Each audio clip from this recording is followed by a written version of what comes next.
வணக்கம். நம்ம இன்னைக்கு போஸ்ட் மார்க்கெட் ரிப்போர்ட்டையும் நாளை டியூஸ்டே எக்ஸ்பைரி எப்படி இருக்கலாம் அப்படிங்கிற ரிவ்யூவும் பார்த்துடலாங்க. இன்னைக்கு மார்க்கெட் பொறுத்த வரைக்கும் பெரிய பாயிண்ட்ஸ் இருந்ததுனால நான் சொல்லியிருப்பேன், பெரிய அளவில் ஒரு இடத்துல இருந்து இன்னொரு இடத்து அவ்வளோதான் போகும் அப்படிங்கிறத சொல்லியிருப்பேன். ஏன்னா அவ்வளோ மொமெண்டமும் தரதுக்கு வாய்ப்பு இருந்திருக்காது. அது இல்லாமல் மார்க்கெட் இன்னைக்கு கேப் அப்பாக ஓப்பன் பண்ணாங்க. ஓப்பன் ஆனதுலேருந்து மார்க்கெட்டு அப் ட்ரெண்டில் மட்டும்தான் இருந்ததை பார்க்க முடிஞ்சிருக்கும். இப்போ இந்த ப்ளூ லைன்ல இருந்து அதுவும் இந்த ரெட் லைனு கூட தொடலை, பெரிய அளவில் இல்லை. ஸோ ரெண்டு சைடும் வந்து மொமெண்டம் இருக்கிறத நீங்கள் இன்னைக்கு பார்த்துருப்பீங்க. எப்பவுமே வந்து இந்த எக்ஸ்பைரிக்கு முன்னாடி நாள் ப்ரீமியம் அட்ஜஸ்ட் பண்ணுறதுக்காகவே வந்து பார்த்தீங்கன்னா ரெகுலராக நீங்கள் வாட்ச் பண்ணி பாருங்க, ரெண்டு சைடும் ஒரு மொமெண்டம் இருக்கும். மார்க்கெட் ட்ரெண்ட் என்ன அப்படிங்கிறதே உங்களால் கண்டுபிடிக்கவே முடியாது. இன்னைக்கு சுத்தமாக சைட்வேஸ் மார்க்கெட்டாக தான் இருந்திருக்கும். ஃபர்ஸ்ட் கால் போனாங்க, பட் அதுக்கப்புறம் திரும்பவும் காலை இறக்குனாங்க, திரும்பவும் கால் போனது இன்னைக்கு மார்க்கெட். வேற எதுவுமே இன்னைக்கு மார்க்கெட்ல சொல்லிக்கும்படியா இல்லை அப்படிங்கிறது உண்மை. ஓகே, நம்ம கொடுத்திருந்த ஸ்ட்ரைக் ப்ரீமியம் என்ன பண்ணிருக்கு அப்படிங்கிறத பார்த்துடலாம். நான் கொடுத்திருந்தது 23,900 கால் ஆப்ஷன் வந்து 242 ருபீஸ்க்கு மேல இருந்தா மார்க்கெட் அப் ட்ரெண்ட்ல இருக்கும்னு சொல்லியிருப்பேன். இது வந்து பாத்தீங்கன்னா 242ங்க. இந்த இடத்துல இருந்து திரும்பவும் கீழே வந்த பிரைஸ் திரும்பவும் இங்கிருந்து சப்போர்ட் எடுத்துட்டு திரும்பவும் 142 தான் போச்சு. அவ்வளவுதான் மார்க்கெட். அதே 900 புட் ஆப்ஷன் வந்து 117 ரூபாய்க்கு கீழேன்னா மார்க்கெட் கீழே. இந்த ஒரு சப்போஸ் 35 ரூபாயில இருந்து ஒரு 56 ரூபா அவ்வளவுதான் வந்து இது மொமெண்டம் ஆயிருக்கு. பெரிய அளவுல இங்க மொமெண்டம் கிடைக்கல அப்படிங்கிறது தான் உண்மை. புட் ஆப்ஷனை பொறுத்த வரைக்கும் திரும்பவும் நல்ல இன்னைக்கு ப்ரீமியம் டிகே தான் நல்லா நடந்திருக்கும். இதை நம்ம பார்த்துருக்க முடியும். மேக்சிமம் இந்த மாதிரி இருக்கக்கூடிய மார்க்கெட் நாளைக்கு ட்ரெண்டிங்காக இருக்கிறதுக்கு வாய்ப்புகள் இருக்கலாம். சரிங்களா, அது நம்ம வேல்யூஸோட மூவ் பண்ணுங்க. எப்பவுமே வந்து பிளைண்ட் ட்ரேட் எடுக்காதீங்க.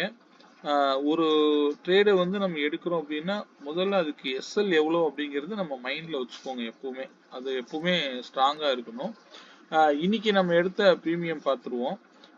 24,000 கரெக்ட். இந்த ப்ரீமியம் தான் நம்ம இன்னைக்கு எடுத்திருந்தோம். நான் எக்ஸல் வேல்யூ இதில் போடலை. நான் வந்து இந்த ஆட்டோ பிரேக் அவுட் லெவலே நமக்கு இதில் போதுமானதுங்க. ஒன்றும் பெரிய அளவில் பார்க்கணுங்கிறது இல்லை. ஃபர்ஸ்ட் மார்க்கெட்டுடைய பிளாக் லைனுங்கிறது 155. இந்த 155 நமக்கு எக்ஸல் எடுத்த வேல்யூ 148ன்னு நினைக்கிறேன். ஸோ 155ல இருந்து மார்க்கெட் வந்து மேலே போனாங்க. போன மார்க்கெட் இந்த 187ல ட்ரிகர் ஆகிட்டு இதுக்கு மேலே போகலை அப்படிங்கிறது இங்கே ஈஸியாக வந்து நீங்கள் அப்சர்வ் பண்ணியிருக்க முடியும்.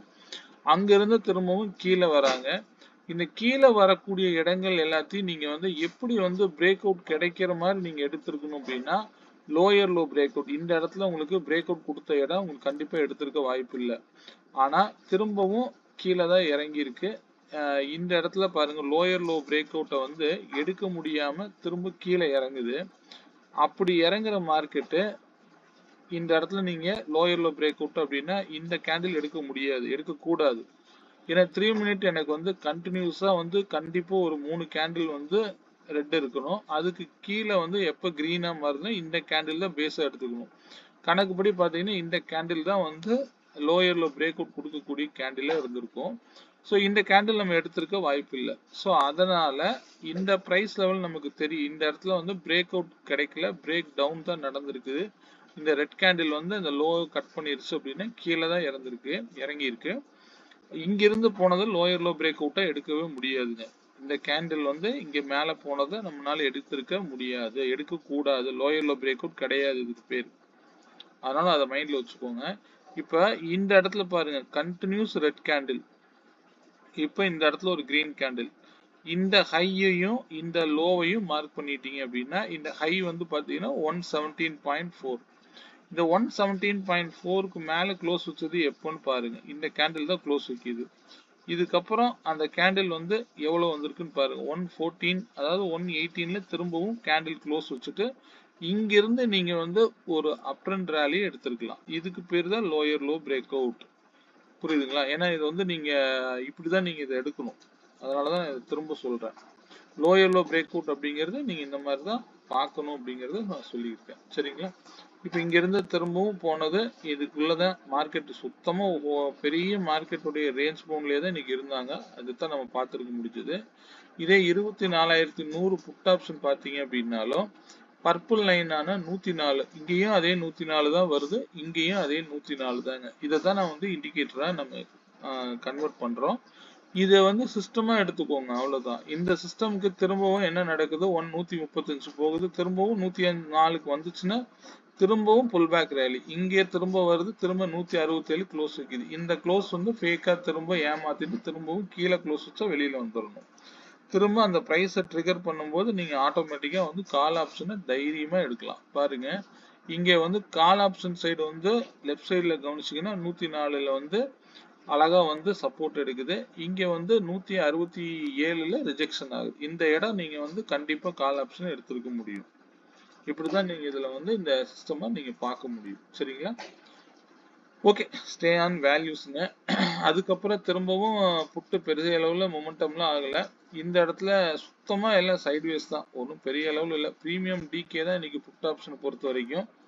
ஓகே, கால் ஆப்ஷன் இன்னைக்கு மேலே கொண்டு போயிருக்கிறத காமிக்கிறாங்க, பார்ப்போம் நாளைக்கு மார்க்கெட் எப்படி இருக்கலாங்கிறத பார்த்துருவோம். ஓகே, நாளை மார்க்கெட் பொறுத்த வரைக்கும் இன்னைக்கு இந்த வேல்யூலாம் உங்களுக்கு யூஸ்ஃபுல்லாக இருந்திருக்கும். 964ங்கிறது இம்பார்ட்டன்ட் ப்ரைஸ். இந்த ப்ரைஸுக்கு நியர்பையாக தான் ஓப்பன் ஆச்சு. ஓப்பன்ல இருந்து மார்க்கெட்டு மேலே வீக்லி லெவலில் போய் ட்ரிகர் பண்ணுறாங்க. 108 தான் போயிருக்கு. திரும்பவும் கீழே இறங்கிட்டு மிட் பாயிண்ட்ல இருந்து இன்னைக்கு அதே வீக்லியில் நான் என்ன கொடுத்துருந்தேன், 24,112க்கு மேலேனா இந்த வீக் வந்து மேலேன்னு கொடுத்துருந்தேன். அதுக்கு கீழே தான் க்ளோஸ் வச்சுருக்காங்க. பார்ப்போம் நாளை மார்க்கெட் எப்படி இருக்கலாம் அப்படிங்கிறத வேல்யூஸோட செக் பண்ணிடுவோம். நாளை மார்க்கெட் பொறுத்த வரைக்கும் ஃபஸ்ட்டு எனக்கு இங்கே ஒரு 5 மினிட்ஸில் வச்சுருவோம். நாளைக்கு இம்பார்ட்டன்ட் ப்ரைஸ் லெவல் என்ன அப்படிங்கிறத பார்த்துடலாங்க. நாளை மார்க்கெட் பொறுத்த வரைக்கும் ரேஞ்ச் அப்படிங்கிறது 51 பாயிண்ட்ஸ் அப்படிங்கிற ரேஞ்ச் நோட் பண்ணிக்கோங்க. 51 புள்ளிகள் அப்படிங்கிற ரேஞ்சில் நாளைக்கு மார்க்கெட் டிராவல் ஆக வாய்ப்பு இருக்கு. 24,012 அப்படிங்கிற ப்ரைஸ் லெவல் வந்து நாளைக்கு இம்பார்ட்டன்ட் ப்ரைஸாக ஆக்ட் ஆகுங்க. ஸோ 24,012ங்கிறது அதுக்கு கீழே மிட் பாயிண்ட் இருக்குது, ரெண்டையும் போட்டு குழப்பிக்காதீங்க. 24,012க்கு மேலேன்னா மார்க்கெட்டு மேலே, அதை மைண்டில் வச்சுக்கோங்க. சரிங்களா? அதுக்கு கீழே வருது அப்படின்னா மார்க்கெட்டு கீழே தான் இருக்கிறதுக்கு வாய்ப்புகளாக இருக்கும் நாளைய மார்க்கெட் பொறுத்த வரைக்கும். இது ஓப்பன் கேண்டிலே நமக்கு டிசைட் பண்ணிடும். அந்த ஓப்பன் கேண்டிலை வச்சு நீங்கள் பொறுமையாக ட்ரேட் பண்ணுங்க. நாளைக்கு எக்ஸ்பைரி வேறு இருக்குது.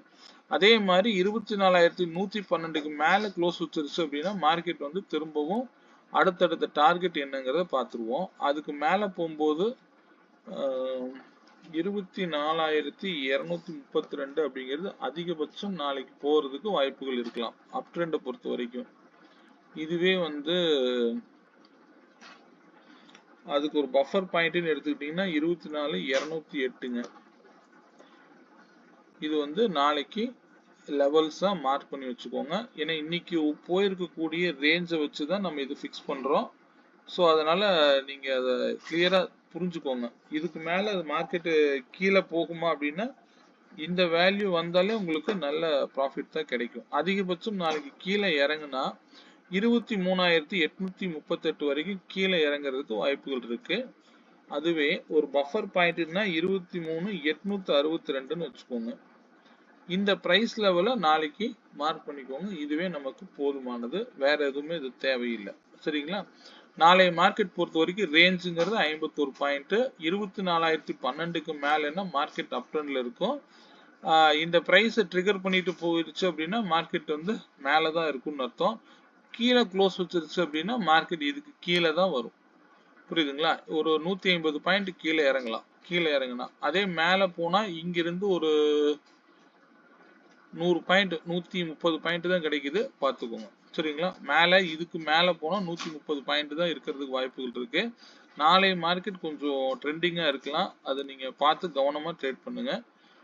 ஸ்டே ஆன் வேல்யூஸுங்க. இந்த வீக்லி லெவலே நமக்கு இதை பேஸ் பண்ணி நீங்கள் பொசிஷனலாக எடுத்தீங்கனாலே நமக்கு போதுமானது. சரிங்களா? நாளைக்கு நம்ம பார்க்கக்கூடிய ஸ்ட்ரைக் லெவல்ஸ் பார்த்துருவோம். 24,000 கால் ஆப்ஷன் பொறுத்த வரைக்கும் 133 ரூபாய்க்கு மேலே இருந்தால் மார்க்கெட் அப் ட்ரெண்ட்ல இருக்குங்கிறத இண்டிகேட் பண்ணுதுங்க. அதுவே 24,250 அப்படிங்கிற புட் ஆப்ஷன் 220 ரூபாய்க்கு மேல இருந்தா மார்க்கெட் டவுன் சைட்ல இருக்குங்கிறது இண்டிகேட் பண்ணுது. இது மார்னிங் ஓபன் ஆகக்கூடிய ஃபர்ஸ்ட் 3 மினிட்ஸ் அல்லது 5 மினிட்ஸ்லயே வந்து ட்ரெண்ட் ஈஸியா நீங்க ஃபைன் டியூன் பண்ண கத்துக்கோங்க. ஏன்னா இதுக்கு மேல வந்து நான் இதுல பிரைஸ் லெவல் ஈஸியா வந்து நீங்க ஃபீல் பண்ண முடியும். கண்டிப்பா இந்த லோவை கட் பண்ணிட்டாங்க அப்படின்னா கண்டிப்பா அது 49 வரைக்கும் கீழே போறதுக்கு வாய்ப்புகள் அமைஞ்சிடும். சரிங்களா? இதுக்கு கீழே போயிட்டா புட் ஆப்ஷனை ட்ரை பண்ணவே பண்ணாதீங்க. இதுதான் ஃபைனல் லெவல். 49 அப்படிங்கிற ஸ்கொயர் நம்பர் தான் ஃபைனல். இதுக்கு கீழே போனா மார்க்கெட்டு புட் ஆப்ஷன் ட்ரை பண்ணாதீங்க. அதுல 121ங்கிறத வச்சுக்கோங்க. அது ஒரு ஸ்கொயர் நம்பர். இதெல்லாம் மைண்ட்ல வச்சுக்கோங்க. நீங்க ஸ்கிரீன்ஷாட் எடுத்துக்கோங்க. இதுவே கால் ஆப்ஷன் பொறுத்த வரைக்கும் பாத்தீங்க அப்படின்னா நாளைக்கு எப்படி இருக்கிறதுக்கு வாய்ப்புகளா இருக்கலாம்னா ஒருத்தர் வந்து கீழே ரொம்ப கொண்டு போயிடுவாங்க, இன்னொருத்தரையும் கீழே இருந்து திரும்பவும் இந்த பிரைஸ் லெவலுக்கு கொண்டு போறதா மார்க்கெட்டா இருக்கும். அது வந்து அப் ட்ரெண்டா இருந்தாலும் சரி, டவுன் ட்ரெண்டா இருந்தாலும் சரி, ட்ரெண்டை வந்து இப்படிதான் நீங்க ஃபிக்ஸ் பண்ணணும். ஏன்னா ரெண்டு பக்கமும் வந்து மேல ஓபன் ஆகாது, ரெண்டுமே கீழே இறங்கி தான் ஓப்பனே வைப்பாங்க. அந்த 5 மினிட்ஸ் அல்லது 3 மினிட்ஸ் க்ளோஸ் பிரைஸ் அப்படிங்கிறது.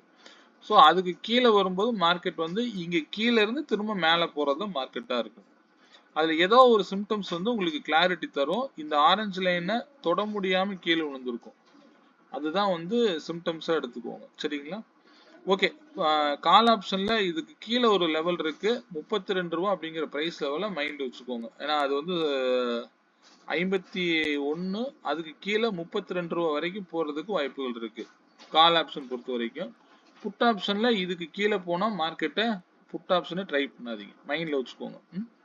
ஓகே, இந்த வேல்யூ மட்டும் நோட் பண்ணி வச்சுக்கோங்க. வேற ஏதாவது தகவல் தேவை அப்படின்னா என்னோட நம்பருக்கு பிங் பண்ணுங்க. வீடியோ பிடிச்சிருந்தா எப்பவும் போல லைக் பண்ணிக்கோங்க. மீண்டும் ஒரு நல்ல பதிவுடன் நாளை மாலை சந்திப்போம். நன்றி, வணக்கம்.